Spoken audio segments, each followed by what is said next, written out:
இருக்கிற ஆட்டுக்குட்டி, அல்லேலூயா, ஆண்டவராகிய இயேசு கிறிஸ்துவ அப்பவே ஆண்டவர் ரெடியாக்கி வச்சிருந்தார். தேவனுடைய அனந்த ஞானம், அந்த ஞானம் என்ன செய்ததா? அப்பவே அதற்குரிய மருந்தையும் தயாராக வைத்திருந்தது. உலக தோற்றத்திற்கு முன்னரே அடிக்கப்பட்ட வண்ணமாயிருந்த ஆட்டுக்குட்டியானவரை ரெடி பண்ணி இந்த உலகத்திலே தான் பார்த்து சிருஷ்டித்த தன்னுடைய சொந்த சாயல், ஆதியாகமம் 2:9 பார்க்கிறோம், தன்னுடைய சொந்த சாயல், ஆண்டவருடைய சொந்த சாயலாய் மனுஷன் சிருஷ்டிக்கப்பட்டானே, சிறு வடிவமாய் முற்றிலும் ஆண்டவர் போலவே எல்லா விதத்திலும் இயங்க வேண்டும், தன்னிச்சையாய் அவன் இயங்க வேண்டும், தன்னுடைய சொந்த புத்தியில இயங்கி தன்னை தேடி வர வேண்டும். இதுதான் ஆண்டவருடைய தீர்மானம். எல்லாம் எனக்கு இருக்கிற ஞானத்தை அவனுக்கு கொடுப்பேன், எனக்கு இருக்கிற அறிவை கொடுப்பேன், எனக்கு இருக்கிற அழகை கொடுப்பேன், எனக்கு இருக்கிற சாயலை கொடுப்பேன், எல்லாம் என்னை போல.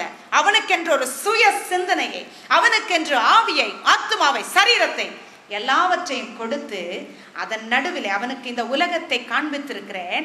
இதில் எல்லாம் இந்த உலகத்தின் சந்தோஷங்கள் எல்லாவற்றிலையும் அதிகமாய் அவன் என்னை நாட வேண்டும் என்று ஆண்டவர் விரும்பி இருக்கிறார்.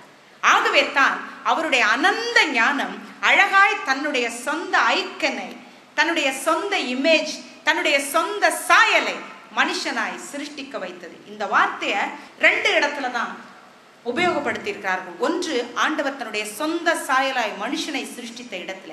இரண்டாவதாக கொலோசியர் 1:15 தேவனுடைய தற்சரூபமாய் ஆண்டவராகிய இயேசு கிறிஸ்து இருந்தார் என்று காட்டுகிற அந்த இடத்துல பாருங்க. அப்ப ஆண்டவராகிய இயேசு கிறிஸ்துவுக்கு இணையா நீங்களும் நானும் அந்த இடத்துல சகல ஐஸ்வர்யங்களும் சகல ஆசீர்வாதங்களும் தன்னுடைய ஒரே பேரான குமாரனுக்கு சரியாக நீங்களும் நானும் இருக்கணும்ன்றதுதான் ஆண்டவருடைய தீர்மானம். அல்லேலூயா! எத்தனை மகிமையை ஆண்டவர் உங்களுக்காகவும் எனக்காகவும் வச்சிருக்கிறார். எத்தனை அன்பு நிறைந்த ஆண்டவர். ஆனா இன்னைக்கு இருக்கிற சின்ன சின்ன நாட்டங்கள், சின்ன சின்ன ஆசைகளிலே தேவனுடைய அன்பை மறந்து போகிறோம். அவர் வைத்திருக்கிற பெரிதான ஆசீர்வாதங்கள், அந்த ஆசீர்வாதங்களுக்குள் கடந்து செல்ல வேண்டும் என்பது தேவனுடைய தீர்மானம். இதுதாங்க ஆண்டவருடைய ஆசை. உன் ஆண்டவரிடத்துல நீ வருவாய் என்று உன் ஆண்டவர் காத்துக்கொண்டே இருக்கிறார். அந்த தேவனுடைய அன்பை புரிஞ்சுக்கோங்க. முதல்ல வீட்டாருடைய அன்பையும் புரிஞ்சுக்கோங்க. உங்க வீட்டிலையும் சீக்கிரமாய் எரிச்சல் வருகிறது. உங்கள் தாய் தகப்பனுக்கு மேல யார் உங்களை அன்பு செஞ்சிருவாங்க? தாய் தகப்பனுக்கு மேல யார் உங்களுக்கு நல்லதை நினைச்சிருவாங்க? தாய் தகப்பனுடைய அன்பை நீங்க சரியா புரிஞ்சுக்காத வரைக்கும் நம்முடைய மேலான வானக தகப்பனுடைய அன்பையும் புரிஞ்சு கொள்ள வழி இல்லை. அருமையான பிள்ளைகளே, தேவனுடைய ஞானம் மிக பெரியது. அப்பா அம்மா ஞானத்தை விட மிக மிக பெரியது. அந்த அப்பாவினிடத்துல உங்க ஆபத்து எதுவாக இருந்தாலும் அவரை நோக்கி நீங்க கூப்பிட முடியும். உங்களுடைய அணுகுமுறை எப்படி இருந்தாலும் தேவன் உங்களை நேசிக்கிறவர். உங்களுடைய ஆசா பாசங்கள் எதுவாக இருந்தாலும், உங்களால வெளிவர முடியாத தவறுகளாக இருந்தாலும் அவரிடத்துல சொல்லுங்க, அப்பா என்னுடைய தவறுகளை விட்டு என்னால வெளிவர முடியல, உங்களுடைய நல்ல ஆவியை எனக்குள்ளார ஊற்றுங்க, நான் நிச்சயமாய் இவற்றை விட்டு வெளியே வருவேன் என்று பூர்ணமாய் விசுவாசிக்கிறேன்னு சொல்லி பாருங்க. ஆண்டவர் எத்தகைய வாழ்க்கையை நீங்க வாழ்ந்து கொண்டிருந்தாலும் அவருக்கு பிரியமுள்ள வாழ்க்கை வாழ்கிறவர்களாய் உங்களை மாற்ற அவர் வல்லவர்.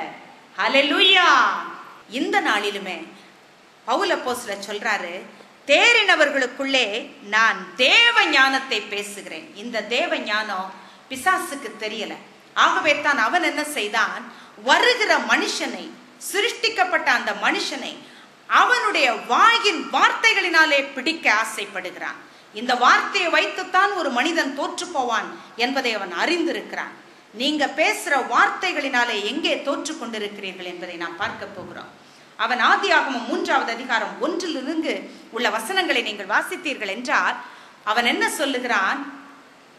இதோ இங்கே இருக்கிற சகல விருட்சத்தின் கனியையும் ஆண்டவர் உங்களை புசிக்க வேண்டாம் என்று சொன்னது மெய்தானா என்று கேட்கிறான்.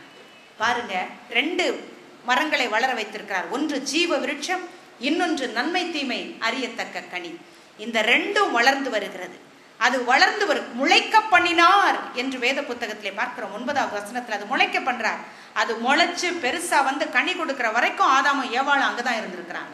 அப்படி 2 மரங்கள் வளர்கிறது. ஒன்று ஜீவ விருட்சம், இன்னொன்று நன்மை தீமை அறிகிற அந்த மரம். இவை இரண்டும் வளர்ந்து வருகிறது. அதுல ஒரு மரத்தின் கனியை மட்டும்தான் ஆண்டவர் புசிக்க கூடாதுன்னு சொல்லி இருக்கிறார். என்றாலும் மனிதன் ஜீவ விருட்சத்தின் கனியை தேடினான் இல்லை. அப்படி அவன் நடந்து கொண்டிருக்க சத்துரு அவனிடத்திலே கேட்கிறான், இந்த தோட்டத்தில் இருக்கிற சகல விருட்சத்தின் கனியையும் ஆண்டவர் புசிக்க வேண்டாம் என்று சொன்னது மெய்யோ என்று கேட்கிறான். அவன் பேசுகிற வார்த்தையில கொஞ்சம் எக்ஸ்ட்ரா. அதே போல உடனே இங்கே பெண்ணும் பதில் சொல்லுகிறார், ஆண்டவர் எல்லா விருட்சத்தின் கனியையும் புசிக்க வேண்டான்னு சொல்லல, தோ அந்த மரத்தின் கனியை மாத்திரம் அதை பார்க்கவும் வேண்டாம், அதை தொடவும் வேண்டாம், அதை புசிக்கவும் வேண்டாம் என்று சொன்னார் என்று சொல்லுகிறார். அதை தொடவும் வேண்டாம், புசிக்கவும் வேண்டாம். அங்க வருது மிதமிஞ்சிய பேச்சு, தேவையற்ற பேச்சு. இப்படி அதை தொடவும் வேண்டாம், அதை புசிக்கவும் வேண்டாம் என்று ஆண்டவர் சொன்னார் என்று சொல்லுகிறார். இவன் பேச்சினாலே வஞ்சகம் செய்கிறவன். ஆகவே தான் அது மாத்திரமல்ல, அதன் பிறகு அவன் சொல்லுகிறான், இதை சாப்பிட்டால் நீங்கள் சாகவே சாக மாட்டீர்கள், தேவனை போல் ஆவீர்கள். இந்த தேவனை போல் ஆக வேண்டும் என்கிற எண்ணம் தான் முதலாவது அவனுக்கு இருந்தது. ஆகவே தான் அவன் என்ன செய்தான்? சங்கீதம் 2:6 பார்க்கிறோம், சீயோனிலே உமக்காக ஒரு வாசஸ்தலத்தை நான் ஆயத்தம் செய்து வைத்தேன் என்று ஆண்டவராகிய இயேசு கிறிஸ்துவுக்காக ஒரு பெரிய சிங்காசனத்தை சீயோனிலே ஏற்பாடு செய்து வைத்திருக்க அந்த இடத்தை அவன் தனக்கு உரியதாக அவன் எடுத்துக் கொள்ளுகிறான்.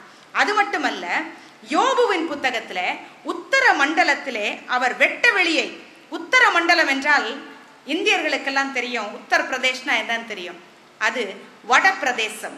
இந்த உத்தர மண்டலத்திலே வெட்ட வெளியை உருவாக்கின ஆண்டவரை குறித்து யோபு 26 நாம் 7 பார்க்கிறோம். ஆகையால் உத்தர மண்டலத்திலே வெட்ட வெளியை விரித்து அங்கே ஆண்டவர், அந்த இடத்துல தான், அந்த உத்தர மண்டலம் தான் சத்ரு தனக்காக எதிர்பார்த்து ஆசையாய் காத்திருந்த இடம். அந்த இடத்துல தான் அவன் பெரிதாய் தன்னுடைய 26:7 பார்க்கிறோம், அவர் உத்தர மண்டலத்தை வெட்ட வெளியிலே விரித்து பூமியை அந்தரத்திலே தொங்க வைக்கிறார். இந்த இடம் தான் அவனுக்கு பிடித்த இடம். ஏன்? அவன் விடிவெள்ளியின் மைந்தனாக இருந்து அங்கிருந்து விழுந்த போது, ஏசாயா 14:13 பார்க்கிறோம், அவன் அங்க என்ன செய்தான்? வட திசையில இருந்த ஆராதன மண்டபத்தை தான் தனக்கு வேணும்னு நினைச்சான். அதுதான் ஆண்டவர் இயேசு கிறிஸ்துவுக்காக ஆயத்தம் பண்ணி வைத்த இடம். அந்த இடத்துல உட்காரணும், தேவனை போல் அவன் ஆக வேண்டும் என்று ஆசைப்பட்டான். அந்த இடம் மனுஷனுக்காக இப்ப ஆயத்தமாகி இருக்கிறது. ஆகவே அவன் மனுஷன் அனுபவிக்கிறத விடவே இல்லை. அதனால தொடர்ந்து வந்து மனிதனை பிடித்தான். எதனாலே? அவனுடைய வாயின் வார்த்தையினாலே. அவனவன் தன் வாயின் பலனை புசிப்பான் என்று ஆண்டவர் வேத புத்தகத்துல சொல்றார். நீதிமொழிகளின் புத்தகம் 13:2 பார்க்கிறோம். அதே போல நீதிமொழிகள் 12 பார்க்கிறோம். ஆண்டவர் அவனவன் தன்னுடைய வாயின் பலனால் அவன் சாப்பிடுவான், அவனுடைய வாயின் பலனால் நன்மைகளை அனுபவிப்பான் என்று ஆண்டவர் சொல்லுகிறார். இன்றைக்கு நாம் எதை பேசிக் கொண்டிருக்கிறோம்? இதையெல்லாம் எதனால சொல்லிட்டு இருக்கேன் தெரியுமா? ஆண்டவருக்கு நிகராக இருக்க வேண்டிய நிலையிலிருந்து ஒரு மனிதன் வீழ்கிறது அவனுடைய வாயின் வார்த்தைகளினால். நீ உருப்படவே மாட்ட, நீ ஒழுங்கா படிக்கலையா, உனக்கு ஒண்ணுமே விளங்காது, வீட்டுல எதுவுமே இல்லை, அது இல்லாததுனால எல்லாமே விளங்காம போயிடுச்சு. இப்படிப்பட்ட வார்த்தைகள் எல்லாம் வாழ்த்தா சொல்றோம் இல்லையா? வீட்டுல குடும்பத்துல பேசும் பொழுதெல்லாம் இப்படிப்பட்ட எதிர்மறை பேச்சுக்கள், இப்படியெல்லாம் வாழ்த்திட்டு கொஞ்ச நாள் கழிச்சு வந்து ஜெபிக்க வருவாங்க. என் பிள்ளை படிக்கவே மாட்டேங்குது, கொஞ்சம் ஜெபம் பண்ணுங்க. ஏன்?